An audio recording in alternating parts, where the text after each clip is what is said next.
Well, Happy New Year there, folks. This is Keith Billick, and I sincerely hope that your New Year's resolution for 2024 is to listen to many more banjo-related podcasts, because I'm always happy to see you here. So welcome in. This is the Picky Fingers Banjo Podcast. I appreciate you joining me for the episode. And you know what? Even though I appreciate all of my listeners, there is a certain special class of listener that I appreciate even just a little bit more. And that, of course, is the VIP supporters of the podcast. Today's VIP supporter of the show is Alan Tompkins. Alan is a wonderful banjo player in his own right and also is the founder of the Bluegrass Heritage Foundation. So he has done a lot for bluegrass music over the years and continues to do so by supporting the Picky Fingers Banjo Podcast. So Alan, thank you so much for your generous support and for being a listener. It was also great meeting you at IBMA this past year. This show would definitely not be possible if not for you and the rest of my VIP supporters. So head over to patreon.com/banjopodcast to become a supporter of the show yourself. It's only a few dollars per month to sign up, and you do get amazing rewards in exchange. So once again, patreon.com/banjopodcast. There are other ways to show your support for the show. If you are on social media, you have undoubtedly seen a bunch of cool kids wearing their official Picky Fingers Podcast logo, shirts and hats all over the place. You can be one of those cool kids by going to banjopodcast.com. That's the official Picky Fingers merch store. And we got the hats, the shirts, the stickers, the music that you're hearing right now available on MP3 and with banjo tablature for all of that. Check it out, banjopodcast.com, and go to the store there. Other than that, make sure you like and subscribe on all the socials and the YouTubes and all of that. Always very much appreciate getting that algorithmic boost. And you can also email the show, pickyfingersbanjopodcast@gmail.com. Watch them fade away as embers in the night, and I cross that frozen river to the other side. And I finally start to smile as I see them clouds giving way to sun. 'Cause we all know just how much we crave the warmth of the rays in these next few dreary months. Oh, for far too long these burdens weighed heavy on my heart, just like that heavy snow weighs upon the trees. And I'm scared to death if I don't let in some light that this body simply cease to be. Sit beside me, talk with this sinner, I wanna be your friend. Today we have a freshly picked episode looking at the brand new EP titled Off the Edges from Michigan-based bluegrass-adjacent supergroup Wilson Thicket. And, the banjo player for this group, the only thing that surpasses his amazing banjo skills is his incredible intellect and amazing good looks. And that banjo player's name is... it's me, actually.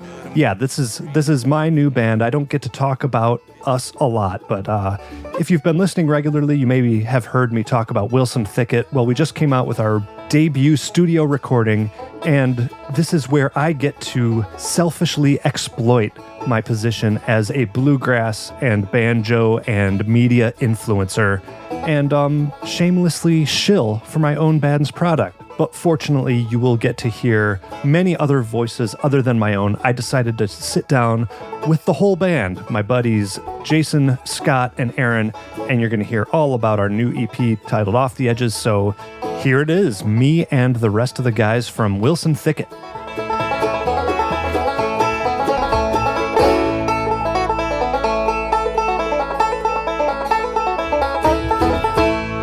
All right, everyone. Well, despite my better judgment, I've decided to have all my boys in my new band, which is called Wilson Thicket. So let's go around the room, play the intro game. Who wants to start?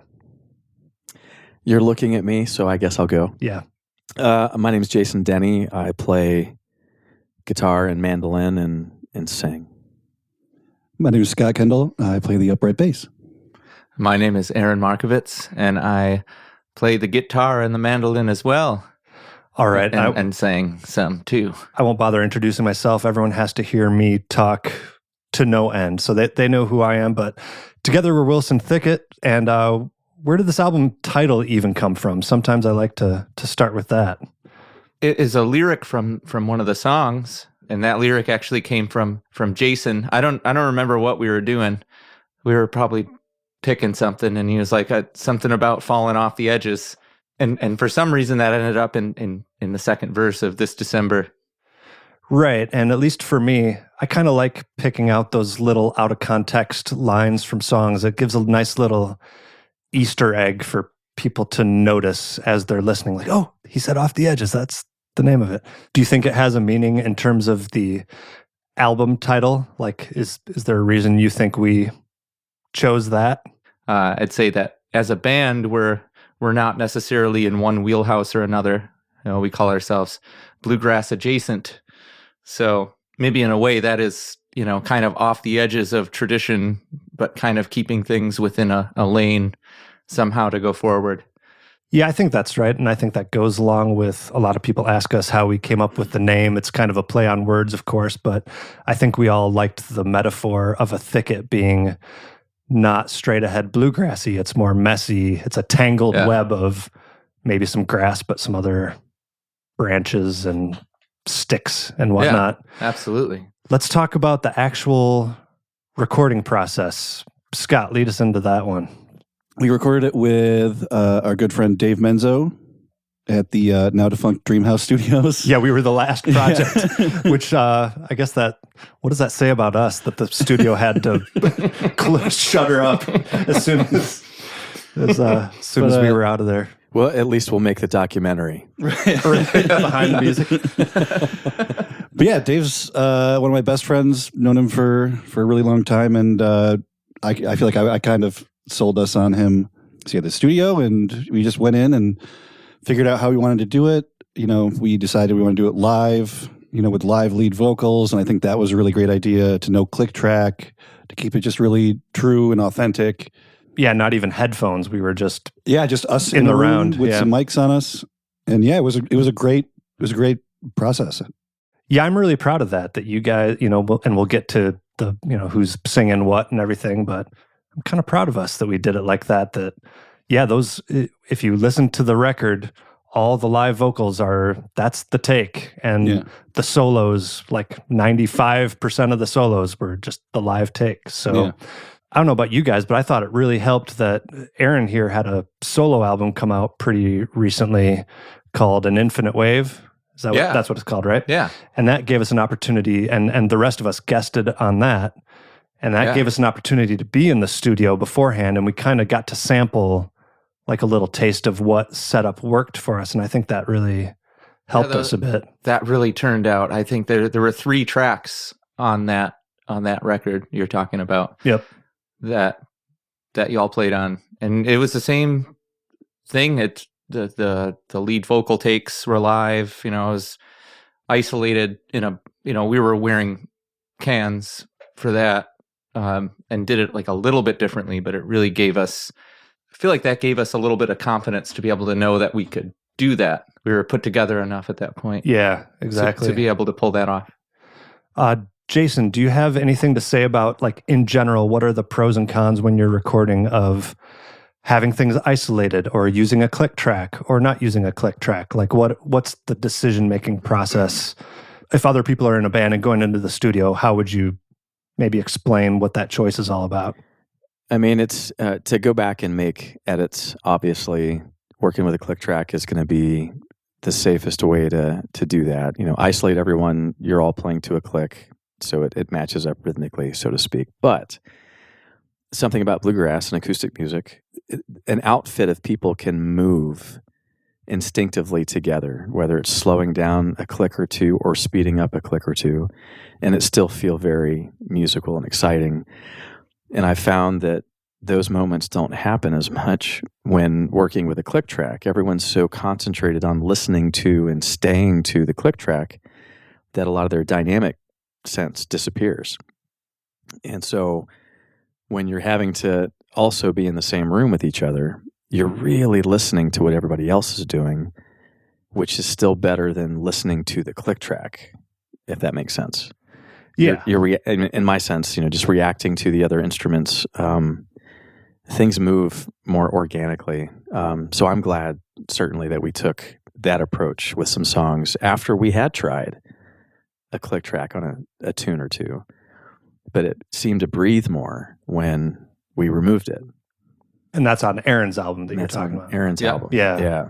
And it is a compromise because, you do sacrifice editing capability. And I guess not to pat ourselves on the back too much, but it kind of goes to us being confident in the fact that we can do a take and not screw it up, because once you start screwing up takes, if one person screws up a take and it's in that situation, like the whole thing's ruined and everyone has to start over. Whereas if you're isolated, one person screws up, you just overdub it and fix it. It's interesting being on both sides when you've had the freedom to go back in. Everything's isolated.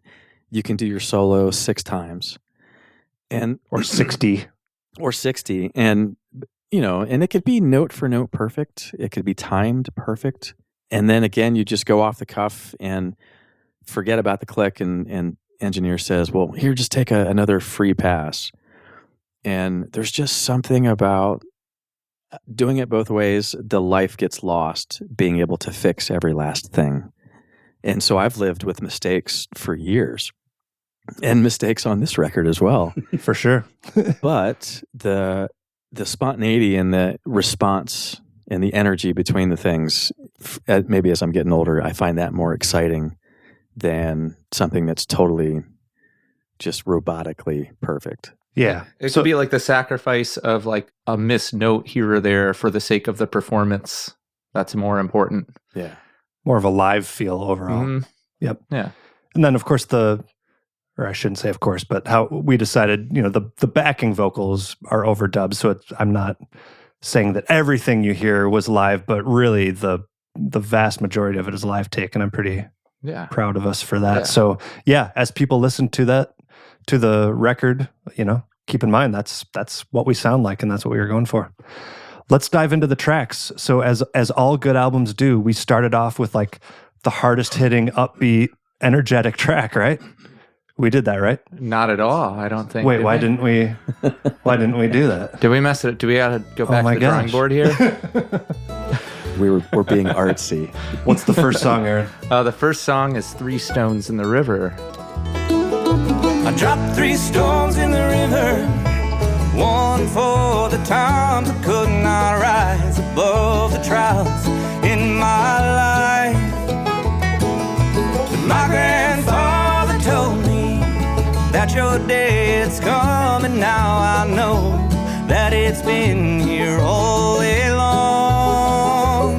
So I learned from the sun to keep on rising, and I learned from the moon how to light the darkest sky, and I learned from the silence to listen all through the night.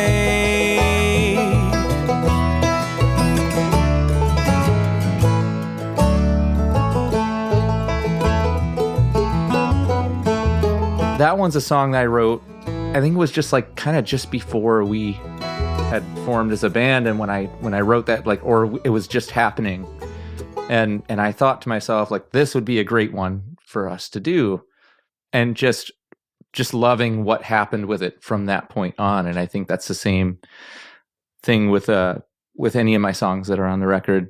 They would just be solo arrangements, and then having that potential of the tune realized, and it's just a strong arrangement and a strong tune, and it's interesting that it is kind of the most laid back one.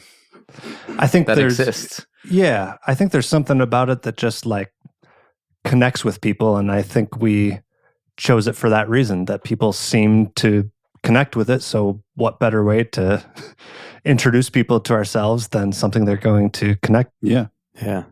There's something, if you were to imagine driving up to a cabin up north Michigan, and a place you've never been, and you get there nightfall, when you wake up, open those blinds and see where you are in the most beautiful setting, perhaps covered in snow, perhaps middle of summer, whatever. But that first view is kind of like stating what the rest of the weekend's going to be like. It's like it begins here. This sets the tone, and that song sets a tone. Whatever follows is just going to be a little bit more. It just sets a tone. Love that. I agree. It's just from the opening notes, and I think that was that instrumental tag on the front of that. I think is something that didn't even really exist. I was just playing the chords to it, and then I think it was you, Keith, that was like, what if we just like play that melody or state the melody before it all happens? And it does. That is very tone setting. Yeah, it became the theme of the song. Basically, we play it after every chorus. Yeah, before the solos hit and everything. It's repeated a lot. I guess that's a good segue. Like, is there anything any of you want to say about the music itself or the arrangement or how that came about or individual parts? You know, I'm supposed to talk about banjo stuff. I don't know that there's anything like groundbreaking about what I did, but I definitely took that approach of there's like a pretty sick little lick coming out of that solo. that never existed before the record. You must have. Oh, it came just days or what seemed like the day of. Yeah. On the solo part. Yeah. It's coming out of the solo. It's like watching you. Okay. Yeah. I remember, you were to my left and it's like all these things were filtering out that we had never heard before. Nice. I must have been prepared or something. Something was prepared. I also love the form of the song and kind of how the story kind of unravels of like each one starts the same with like I dropped 3 stones in the river, and then well, what does that represent? And then what did you learn from that experience? And then the next one kind of goes a different thing and what came out of that. And I just think it's just a beautiful song. I think it's awesome. That lyrically it does move through, drop 3 stones in the river, 1, 4, et cetera, and like something different. And then each B section, and there's no bridge or anything. It's just kind of a B thing over and over again. It moves along in that way where it's like a 3 separate little stories, little vignettes, little vignettes. Yeah. Yeah. So, I mean, as a banjo approach, it's really just what Jason said, try to complement what's going on with the voices and stay out of the way. So, yeah, good kickoff tune. What's the next one? A song called In My Arms. In My Arms. Well, that day with you in white never came. Gone are the thoughts and memories of a love we thought could not be broken. It's now in pieces of my dreams. What does he tell you that I don't? What will he do that I won't? What can I say to make these blues go away? Have you back again, dear, in my arms?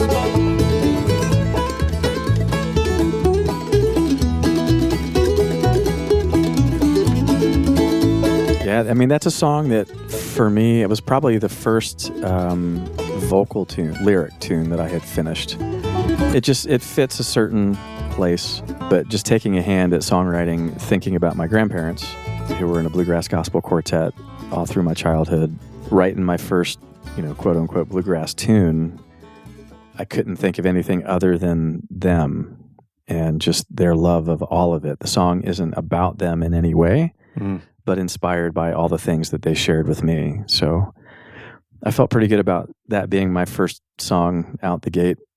Yeah. Because it's stayed around for a long time. It's snappy. It's a great live number. In fact, it's I would imagine that it's probably started more of our set lists as the opening number of the night. An opener, yeah, in the live set. Yeah, again, it's another one of those setting a tone thing. For a set of live performance, it kind of gets all the stuff shook off and good singing together, good playing together, and it's just a good like straight ahead, upbeat, catchy, that nice kickoff. Yeah, so this we were talking about like the potential pitfalls of recording things live, that you might not get everything perfect and you just have to live with it. Like I will risk drawing people's attention to my mistake, but there's this real twisty, notey riff that you and I do 3 times throughout the song. And the opening one of it, it's not quite as tight as I want it. No, I'm sure you probably noticed that too. You know, the second 2 times, I think we nailed it. Yeah. have you back again, dear, in my arms.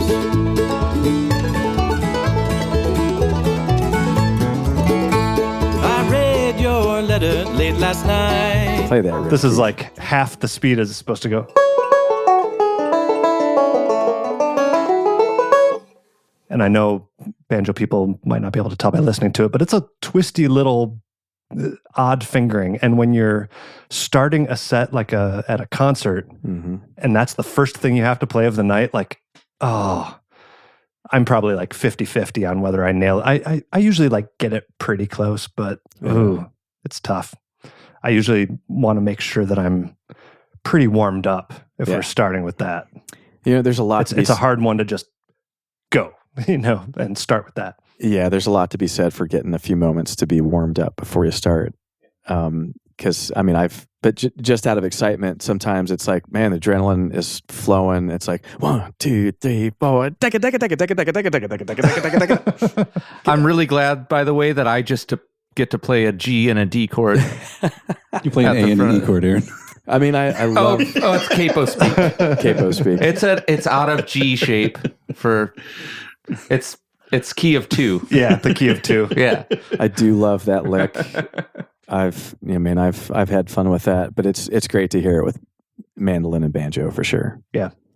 And I guess another thing to say about Dave, the engineer, is that he definitely comes from, he's a diverse musician, but if you had to label him as anything, he kind of comes from this like psychedelic rock sort of sensibility.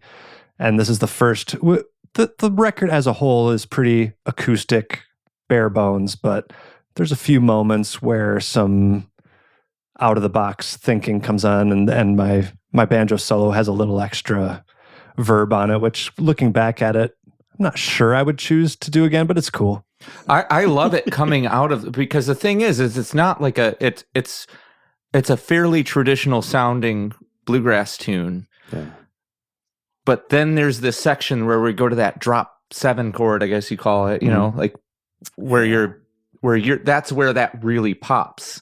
Like that dun dun dun dun. It's got this like rhythmic pulse going on, and then that kind of verb pops out, and the banjo sort of jumps out at that.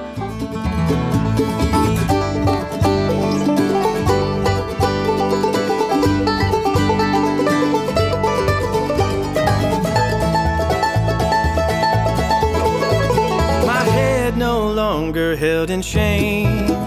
But that's the banjo moment. It's a heavy moment. I love that moment. That's great. I think, I would choose to, I'm not a banjo player, but I would choose to like keep that verb and like that little bit of something that's happening. I think it's great. Sauce. One of my favorite moments there. Yeah. I think that's really cool.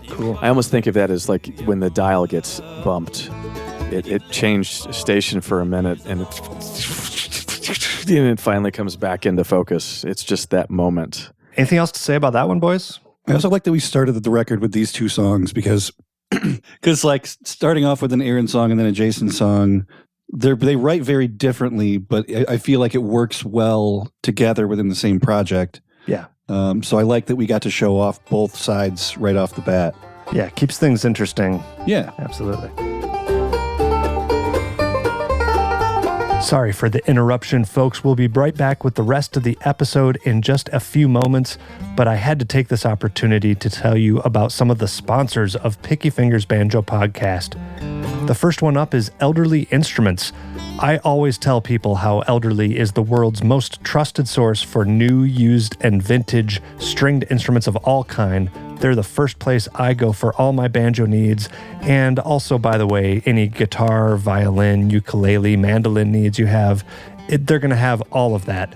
But you don't need to take my word for it anymore, folks. Elderly Instruments was just named the best small business in the country by the United States Chamber of Commerce. So first of all, congratulations to Stan Werbin, Lillian Werbin, and all the rest of the Elderly family for that remarkable award. And second of all, I encourage you all to go see what the fuss is about. Either get into the showroom in Lansing, Michigan, or visit them online at elderly.com. They have the entire inventory up there. They ship worldwide, and they have that great customer service that wins folks awards. And they're just a phone call away if you ever need any advice on any of those products. So once again, elderly.com, or call them at 517-372-7880. The Picky Fingers Banjo Podcast is also sponsored by our good friends over at Peghead Nation. Peghead Nation is the nation's #1 site for streaming video courses in banjo, guitar, mandolin, fiddle, dobro, upright bass, and ukulele, where you can learn bluegrass, old time, and many other styles from some of the most talented players and instructors in all of roots music. Here is some of the selections, and this is just the banjo stuff. You can take beginning banjo with Bill Evans, bluegrass banjo with Bill Evans, clawhammer banjo with Evie Layden, Wade Ward style banjo with Bruce Molsky, the banjo according to Danny Barnes, or contemporary bluegrass banjo with Wes Corbett. Now, no matter what course you select, it's going to come with high-quality multi-angle video lessons, downloadable notation and tablature, play-along tracks, and plenty of tunes and songs to play. And perhaps best of all, Picky Fingers listeners get a month free by entering coupon code PickyFingers, all one word, all lowercase, at checkout. So once more, go to pegheadnation.com and enter Picky Fingers at checkout to get your first month free. The Picky Fingers podcast is also brought to you by Sullivan Banjos. Now, I'm very familiar with Sullivan Banjos. I've been playing one for nearly 20 years. I get tons of compliments on that banjo's sound, and that's really no surprise because the Sullivan name has been synonymous with incredible banjo workmanship and tone for decades. So whether you are looking for a pre-war style traditional design on through the craziest custom design you can think of, Eric Sullivan is here for you to make your dreams a reality. So get in touch with him over at sullivanbanjo.com, email him at sullivanbanjo@gmail.com, or sometimes the best way is just the old-fashioned way. Give him a call at 502-365-5022. And don't forget to tell him that Keith at the Picky Fingers podcast sent you.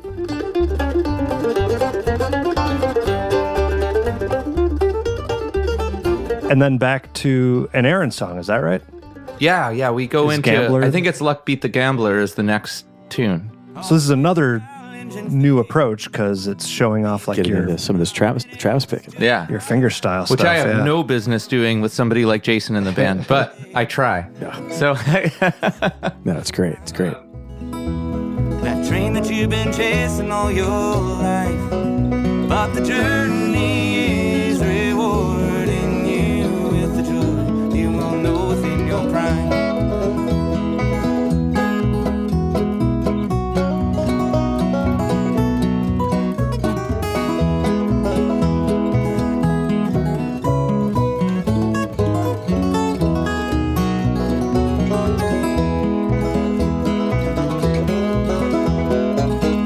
Beat the gambler again.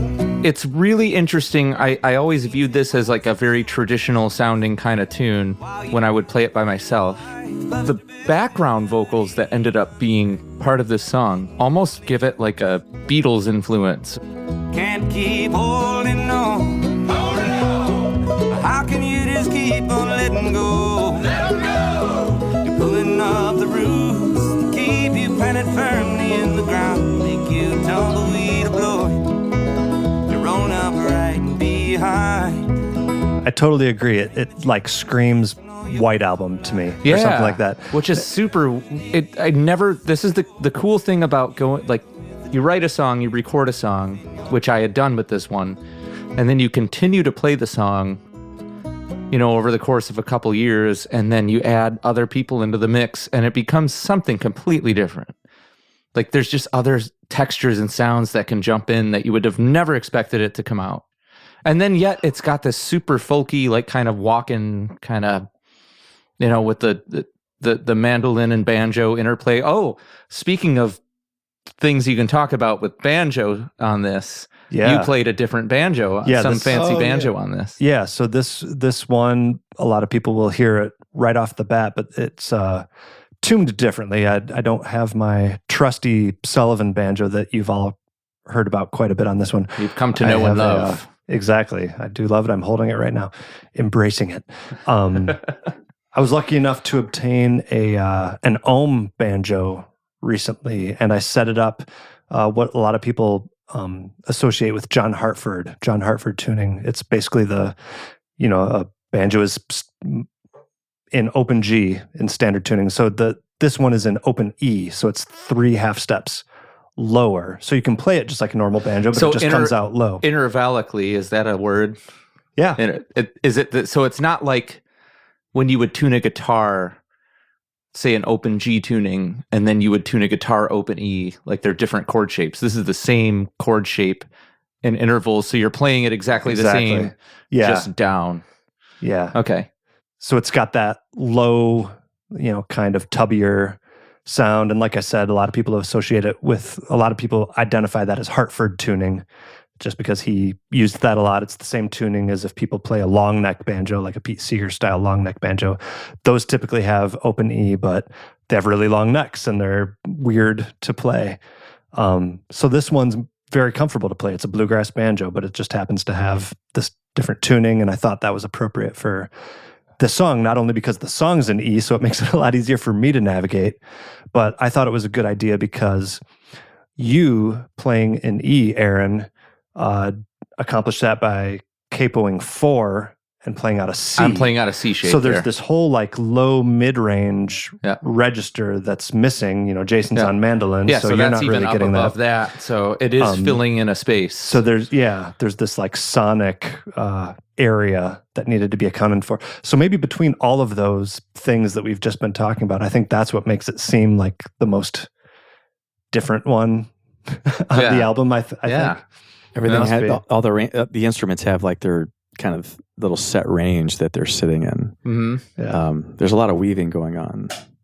Yeah, for sure.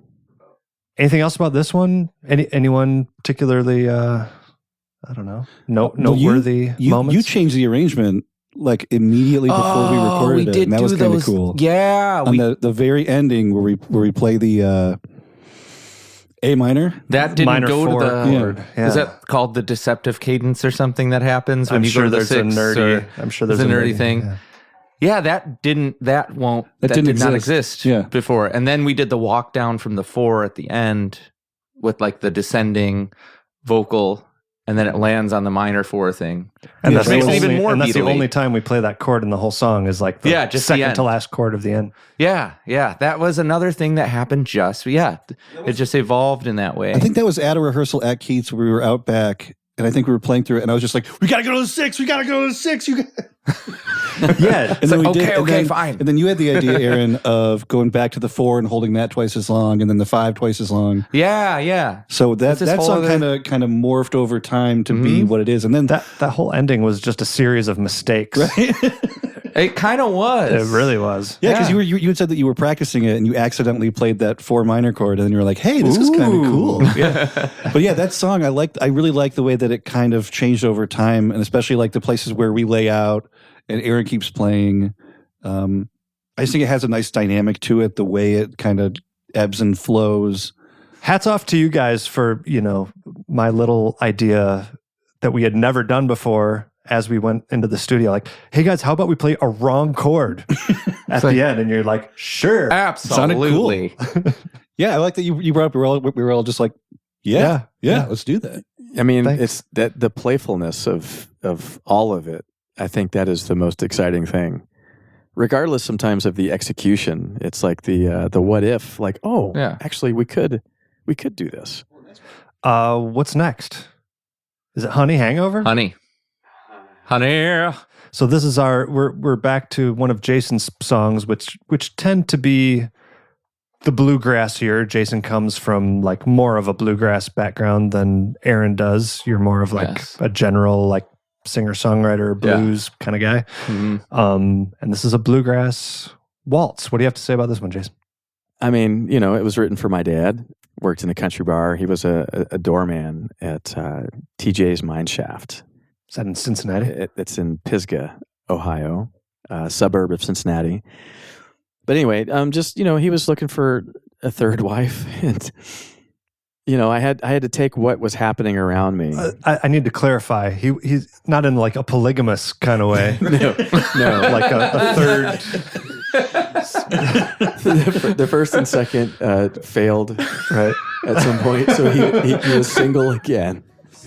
He was single again and looking for wife number 3, and you know, I had a very rough stretch of time, and not an all great relationship with my father, and not to get too heavy into it, but that song, we did not get along.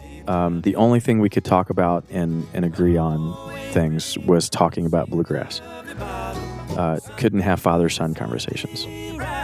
Just too much had transpired. So by the time I got to this point of trying to foster the only connection that we had, trying to keep it kind of tongue-in-cheek, I just started writing the song for him because, again, he was calling me up saying he thought he had met wife number 3, and a couple weeks later, completely different scenario.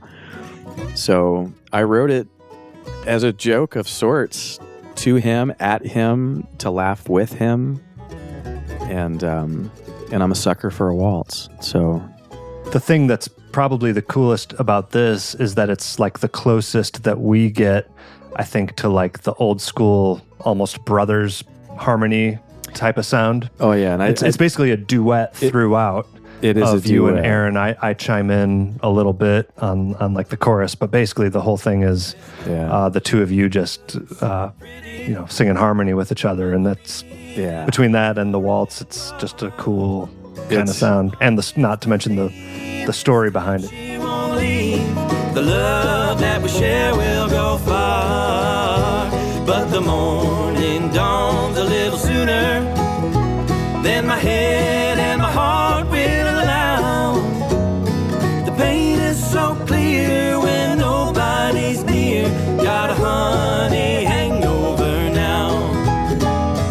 Always drink from that same lovely bottle, Sunday to Saturday ride, ending the same love's painful game. Can't stop drinking that trouble inside, a Sunday to Saturday ride. And from the beginning meant to be a strong duet. As a singer, there's just something about that energy of just, whether it's belting or super whispery and dynamic. I love the brother-style duets. It's weird, you write something with intention, with the story in mind, but then at the same time, I'm writing something specifically for a duet. So it's kind of like having a prompt with your songwriting. Songs, all these things have been written for very specific kind of purposes, and then have turned into something entirely on their own after living with them for a while. And I guess I also forgot to mention that this song, and then also the next song, which we'll get to, is where the two of you switch instruments. So you're on guitar for this, Aaron, you're on mando. And we got some of those really cool bends on the banjo. Yeah, I can talk about the bends. So this is, it's a waltz, but it's more or less like a country kind of sounding thing. And so I wanted to do my best steel guitar, Telecaster kind of thing. I don't know that I wanted it even more. Like in mixing, we brought it out, but banjos just have no sustain, and it kind of drives me nuts for stuff like this. But I tried to do a lot of the,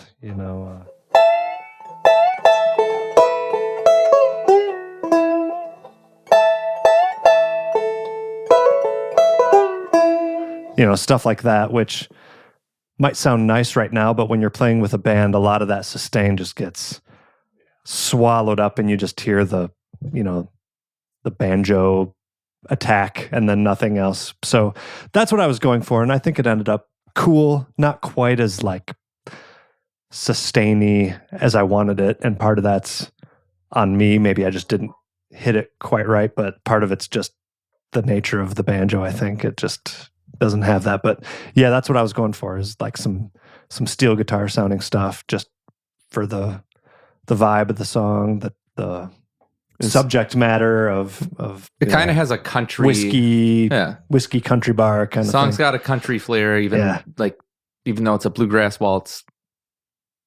It kind of has that spirit of a country song. So. It's a honky tonk bar on bluegrass night. That's right. I guess I'll also say, I don't. This isn't anything like super special, but sometimes I even get annoyed with myself that I don't think of other things more imaginative. But I tend to rely a lot in this song on this particular pattern, which is like so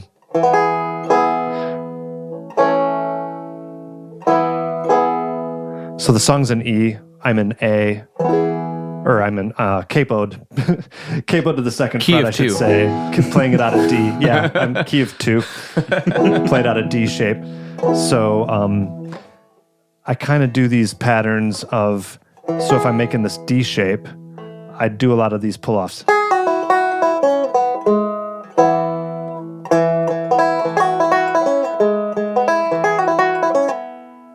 And then I, transfer it as I go up the neck to different keys.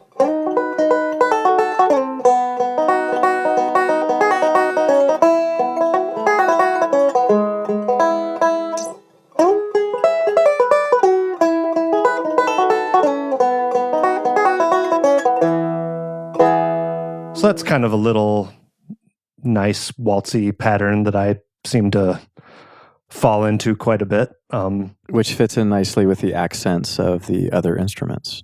Yeah, I think that's maybe how I came to rely on that pattern a lot, as it seemed to just fit in with the gaps that the voices create with the lines. But sometimes I think us as banjo players, we get so locked into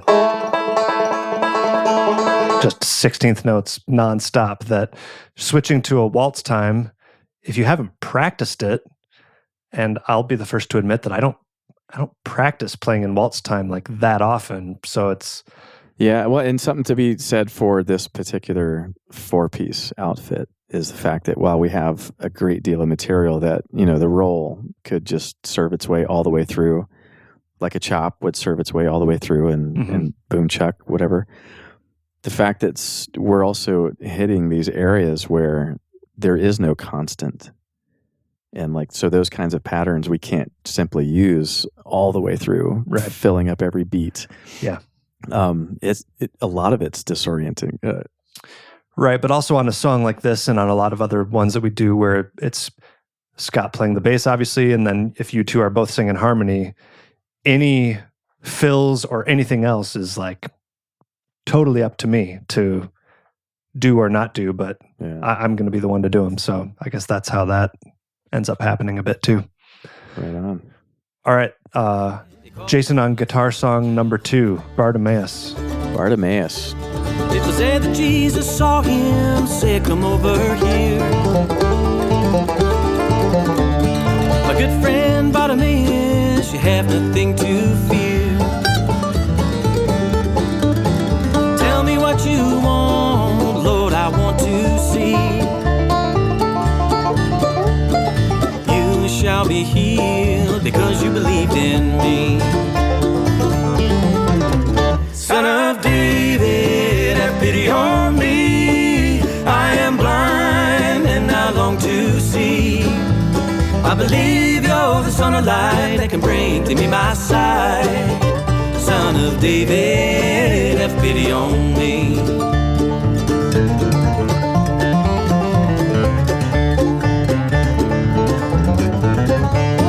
I am a blinded sinner, in darkness do I live. So I've had a long history playing at Trinity House Theater. There was a volunteer there, Which is a venue in in Livonia, Michigan. Livonia, Michigan. Like kind of suburban Detroit area. It's a nice 87, I think, is the capacity. So very small theater. There was a volunteer there that he was going to seminary school, and he had sheets of lyrics and things that he's like, if you can make any use of this, have at it. So there was a little bit there, and I enlisted a friend of mine to help me finish a bridge lyrically. And so I put it all together and wrote the music to it. And it was just one of those things I remembered as a kid from the Bible, Bartimaeus. It's just I don't know, as a kid, maybe it's something that you can latch onto and be like, wow, the power of God. What can I say? It's a gospel tune. And it's definitely, that's a dynamic one for me. Well, most people, when they think of gospel songs, they're thinking of something far different than like kind of a minor key, a little more of a slamming-ish bluegrass type of sound. That riff, I mean, I love D minor. I've spent a lot of years in alter tunings, and I love minor tunings. I love minor chords, but the interplay between the B flat and D minor for me, and that's a pretty explosive kickoff. A lot of every note is being hammered into in that whole opening phrase. Yeah, you have an interesting enough guitar style that I'm such a sucker for learning all these riffs note for note. That was a tricky one, man. There's a lot going on there. It's a little explosive with the hammer-ons, but it's a way that I play. I make use of open strings no matter how high up the neck I am, and I've just developed this thing that I'll play a string open and I'll hammer into it, but I could be hammering into it up at the 9th, 10th, 11th, 12th fret. Yeah, it's not as linear as maybe a lot of bluegrass guitarists would normally do, which means transferring it onto banjo has all sorts of like challenges. So the intro riff that he's talking about, it's I'll see if I can even play it. I'll play it slowly.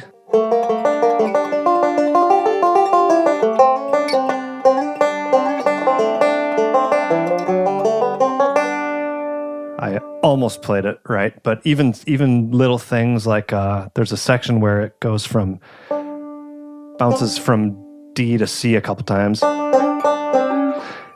Even little things like the first one is slid, and then the second one is bent.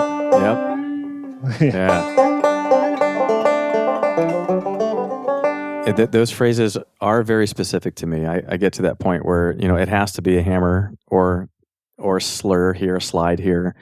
There's only one way that it's right in how I hear it, and then the chromatics at the end.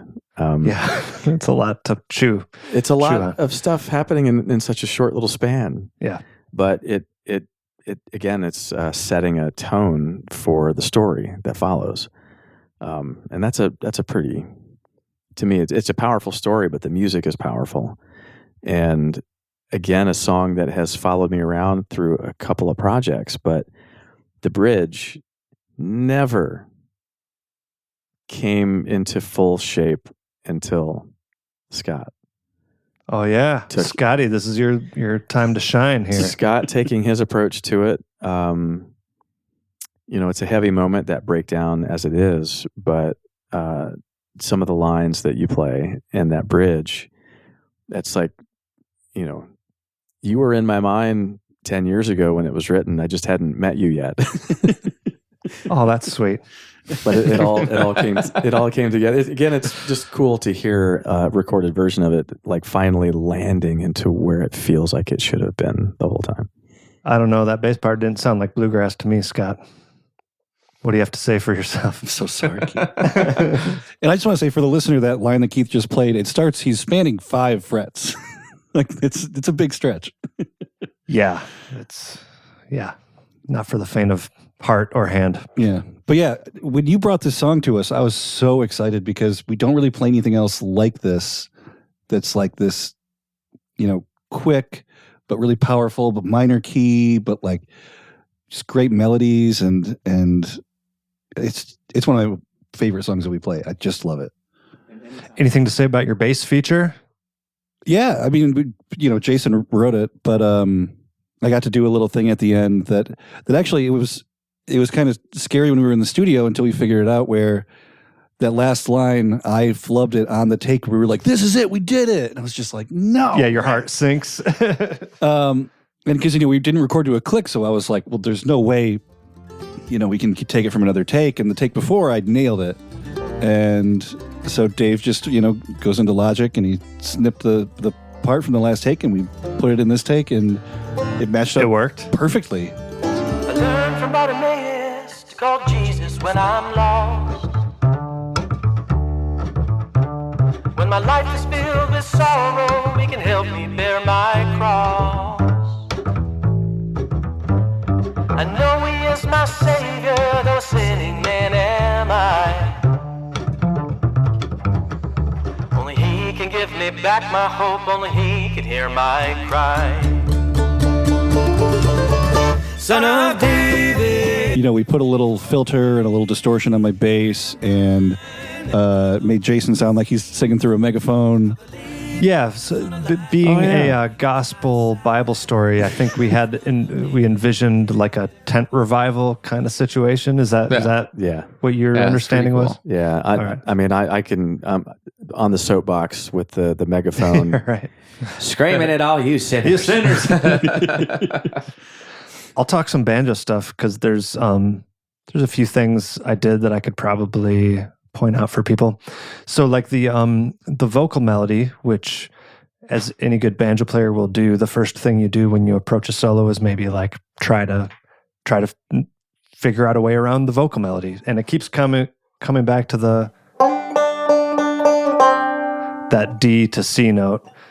Learn from Bartimaeus, dun dun dun dun, dun dun dun dun dun dun. Like that. That's a highlight of the melody. So I try to capture that, and to keep it interesting, you tend to do it in different ways. So like the first way I do it is I associate this a lot with like Scott Vestal. If you do this like open D shape, it's where you hit the D, but then you do a thumb index middle on that low string. So that's what I'm doing, but it's switching to the C note.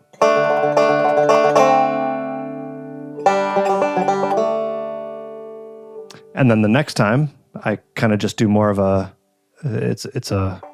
more of a slide. And then the third time, I go up and do a little more of like a rock and roll bend. So I kind of, that's the way I chose to be true to the melody, but also keep things interesting, is finding those sections are just 2-note melodies, but you just find different ways of articulating them. Is that your kickoff to your solo? Like it kind of sounds like, but you do some rhythmic thing with your right hand. Yeah, It's like more like percussive. I get a little more muty, almost like a chicken picking. So cool. So that's, when I demonstrated it, that's the pattern, but I did a little more.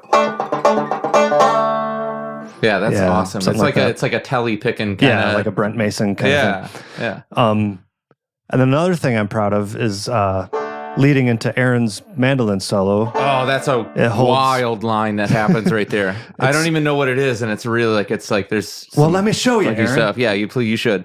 It's a contrary motion line, which means you have one line moving down while another moves up, and it's basically over a D minor chord, but where your solo picks up is on a C. So I basically want to have this D minor chord focusing and morphing into a C. So I start with a high F, that's the third fret on the D, and an open D, and I kind of just move each of them, I move that one up, and I move that one down, with the goal of ending up on a C chord. So it ends up being.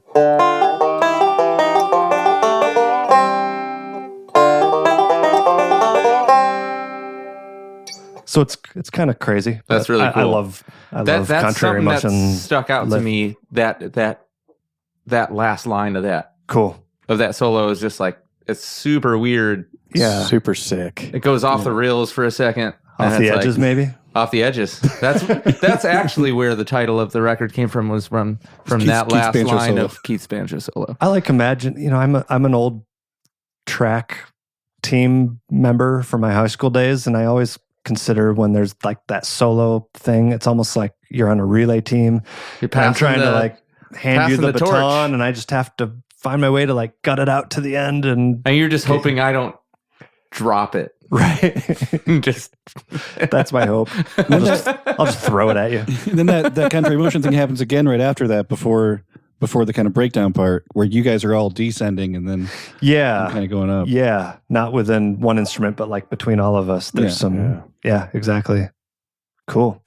All right. So finally, let's move on to the grand finale this December. Aaron, take us through this one. Well, here we go. So we're recording this podcast in December, Right. and this was not written this December. It was written probably 2 Decembers ago, I think, at this point, which is wild. So you're a fraud, is what. But it's always this. So yes, that too. but I think that the idea of the song and the fact that it comes at the end of a year, where all of these things that have built up over the year that you're thinking about letting go of, or I remember that December. it was an interesting year prior to that. And this also came out of this was literally a songwriter prompt. I was going to this writer's circle, and just the prompt was like, well, let's just write a song about December and the holidays, or whatever comes to mind when you think about, specifically the holiday season and things. And this song ended up really having nothing to do with that necessarily. It was kind of going through this rough year, and I started to reflect on all the ways that I kind of wanted to just start to voice those things instead of holding on and letting those things out into the open so they could just come to pass. And I think that kind of comes to a head at the bridge of the song lyrically. And yeah, it didn't really have anything to do, like it mentions like holiday season in it and Some lights going up or whatever. yeah. Well, that's cool. This one is very not, it sounds bluegrassy because we have sections that have a bluegrass rhythm and there's banjo in it, which tends to make anything sound bluegrassy. But it's like at its essence, it's not really a bluegrass song at all. No. Well, for far too long these burdens weighed heavy on my heart, just like that heavy snow weighs upon the trees. And I'm scared to death if I don't let in some light, that this body will simply cease to be. Sit beside of me, talk with this sinner, I wanna be your friend. I'm broke as hell, but I'd like to buy you dinner, tell you that I swear I'm on the mend. I'm gonna quit my bitching and falling off the edges, doing everything not to do my best. I think every single song has its own way of developing. I had been prompted with this song idea, and I woke up in the morning with a line in my head. It was the I am broke as hell, but I'd like to buy you dinner line. Yeah. That I woke up with in my head, like from a dead sleep.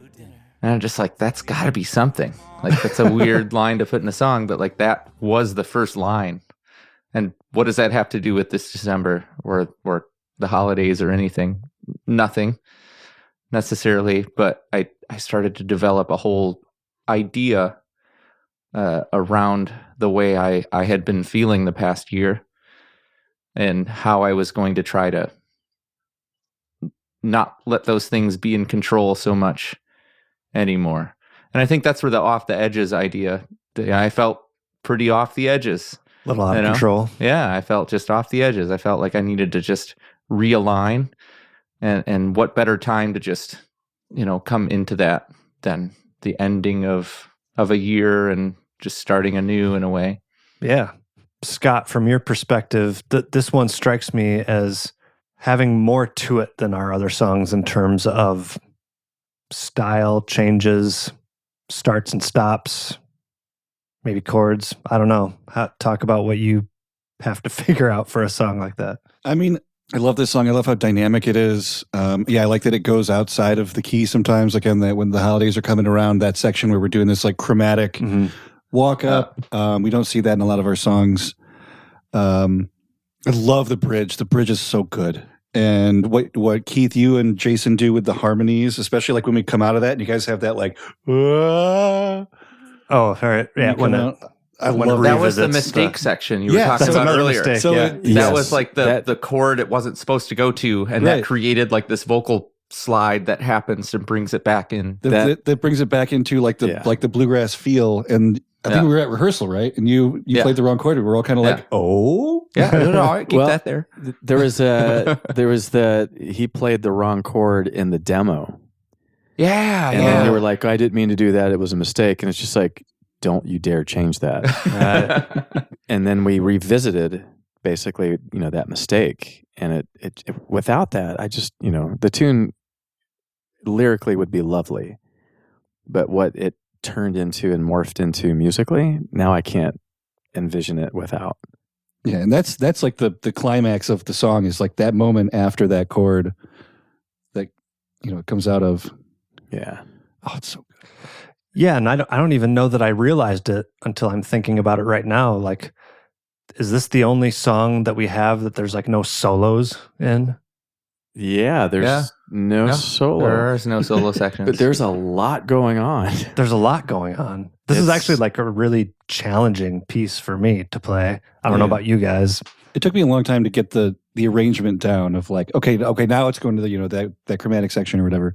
Yeah. But I feel like this song compared to like when you first brought it to us to the finished song, at least where it is right now, I feel like it maybe the most changes out of all of our songs.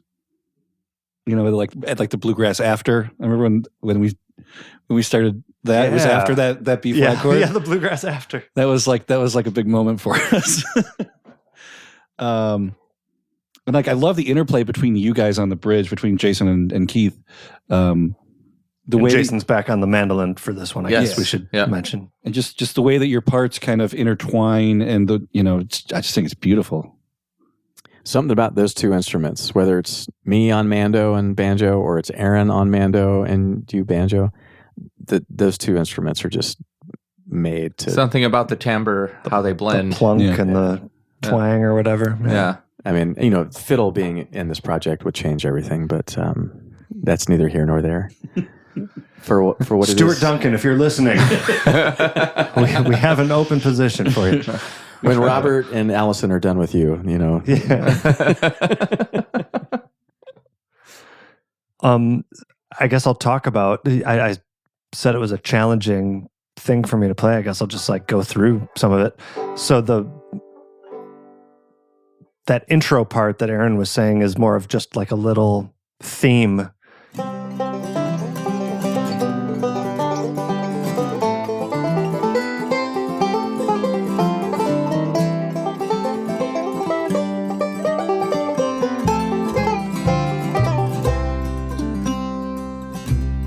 This is still something that, like, if I don't keep in practice on this, I'll mess it up because it's a tricky part. So, so this one's in C. I think if I have to think about what makes this tricky, it's that it shifts the melody focus from upbeats to downbeats, from one string to the next. So, like a basic roll that I use is kind of like two backwards rolls, and then I guess I'll call them double index rolls.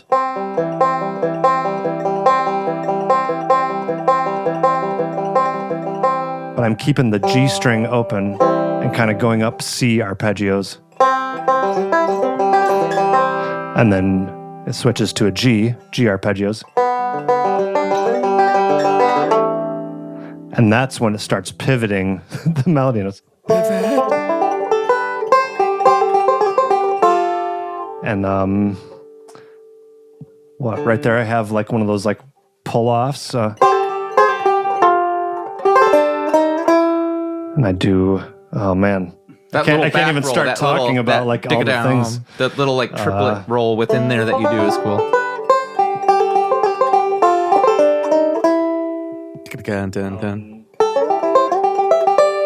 Yeah, so there's just, it just jumps around all over the place. The accents need to be on different strings in different parts of the beat. And it was just like a really fun puzzle to take what you were playing on guitar. And I knew that I could figure it out on banjo, but it was just a nice puzzle for sure. Yeah, it's like a sled ride at the end of the tune. All of us on that lick, even though the mandolin steps out a little bit different and reharmonizing at the end of the melody when we all do it together at the end. But it's like the second you jump on, it's a blast. Right. I particularly love this tune because Scott and I enter at the same time. Mm-hmm. And, you know, there's so many moments where it's either me and Aaron singing together or me and Keith are backups together or we're playing together or you guys were playing together. This is one of the few moments where it's like you and I are together, Scott. Yeah, it's not uncommon to see us fist bumping before we come in on this one. That is how we have to do it every time. I've never noticed that, probably because I'm I haven't concentrating either. too much on what I was just trying to play. Oh, but it's such, no matter where that song is in the set though, it's one of those great moments though where you connect in that moment. That song always brings it to a place again, it just brings it to a place and another getting in line with, one of your bandmates. It happens for all of us in every combo at some point, Mm-hmm. which that's one of the things as I listen to these 6 tunes, there's a lot of that happening. People might not notice it, but it's not just everyone running the whole time. We could easily do that. Everyone has their turn to do the thing and to back up the thing.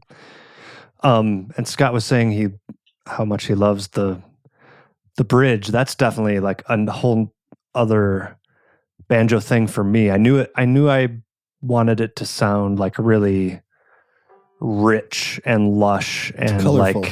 colorful. So I'm like the first. What are you even playing there? Is that a B flat chord? Yes. Yeah. So I knew I wanted a lot of like suspensions and like weird color notes. So I guess I'm playing this like from low to high. It's G, C, F, B flat, and then I'm also hitting my G string.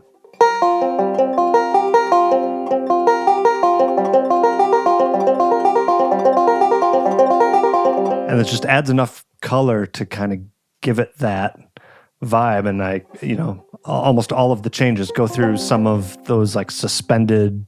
Theorists call Sound that a quartal chord. The chord? Quartal? Quartal chord. Right. Other than the G. Because you're going fourth, fourth, fourth, fourth. Yeah, except I have the G in there too. G, C, F, B flat? G, C, F, B flat, but it has that. But yeah, you're basically right. It's just an octave of the lower one. And then the next time the B flat rolls around, I'm doing more of like a G minor 7 kind of thing.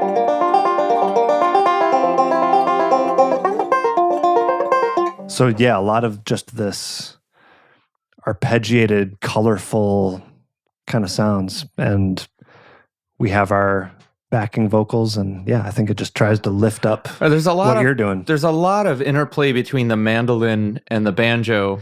And for a live vocal take, the vocal performance on it is like just killer too, which is Wow, thank you. Let's not forget too, it's strange that we came in on that recording session from playing awake. Oh, yeah. oh right, and That was heavy. not just any wake, but like a We fairly did, tragic yeah. It was situation of like someone who passed away in their mid 30s and left behind like a wife and a kid, two and kids, I think. 2 kids. Okay. Yeah. I think So we it was- cried at one point. It was like or a really another. heavy We day. definitely did. Yeah. It was a very heavy day. And, this is someone that we did not have a personal connection to, but all of us being who we are, the respect that we had going into it and preparing for it, and then getting to a recording session with all of that weight still upon us, and getting into a new space that we had never been in, and then deciding to do so much of it as we did live. I find it still amazing what we came out with, and just how little time we actually had, music committed to tape. It was only 2 days that we did all the music, and then the last day was mixing, right? Yeah, it was, 2 days, and a lot flying by very quickly, and a lot of decisions made very quickly. And there's a lot of great interplay and dynamics and just listening that, to me, that's the thing that's more exciting. I know a lot of people might not get that from their first 5 to 6 listens, but I'll always remember all of the somewhat constraints that were at play while we were also fulfilling these, ambitions for these tunes. And it is just a snapshot in time. Yeah, for sure. Well, I'm proud of it. Proud of you guys. Good job. Likewise. Everyone should go buy it. Where? Absolutely. How do people buy it? Anyone know? WilsonThicket.bandcamp.com. That's it. Whoa. Nailed it. Or you can come to a show. Oh yeah, and come to you a show. can get Buy a hard copy. compact disc if you still are able to use those. Yeah, exactly. But where can they find out when we're playing, Aaron? Well, I'll tell you. You can go online and give us a follow. Just go to our website, really, is the best way. I think we post all of our shows on our website, www.wilsonthicket.com. But Jason, what if people only use social media? Well, there is an Instagram account, There is. Wilson Thicket. You should, that's, We got the Facebook, too. The Book of Faces. yeah, there's probably more content that might be readily There it is. seen on the Facebook page, which typing in, searching for Wilson Thicket, I don't know what the, Yeah, if you type in Wilson Thicket on Facebook or on Instagram or on Twitter, Or on YouTube. you'll find us. Or on YouTube, yeah. That's kind of the cool thing about having a name like Wilson Thicket is if you're on YouTube and you search Wilson Thicket, you're pretty much just going to find us. All right, I think we will mercifully end this interview, but well, thanks for having us, Keith. everyone knows where to find We us. appreciate you, man. Thanks, Keith. Yeah, I'm glad my long con on this whole having a podcast thing played out after like 5.5 years. I finally get to do an episode about my own band and push the music. And And because she listens, I'm just going to say, hi, Mom.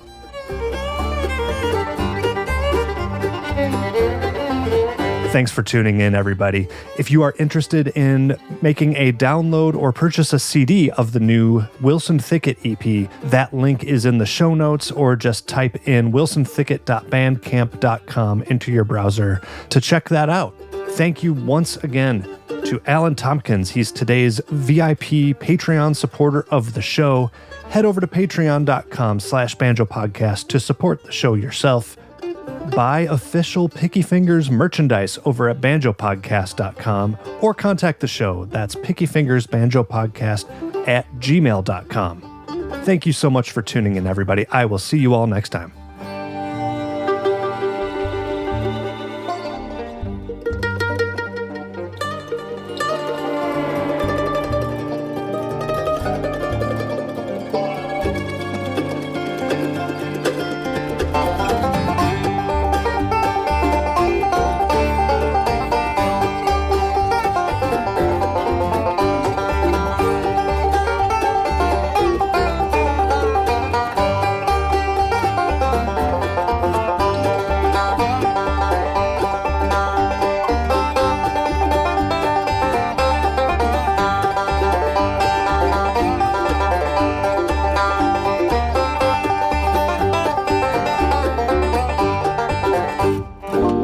I was saying that I think that every time we hang out and rehearse, though, that we should be speaking into microphones. Because now I listen to you guys and it's not that impressive. Like you talk and I'm like, it's not that I'm not excited about hearing you talk anymore.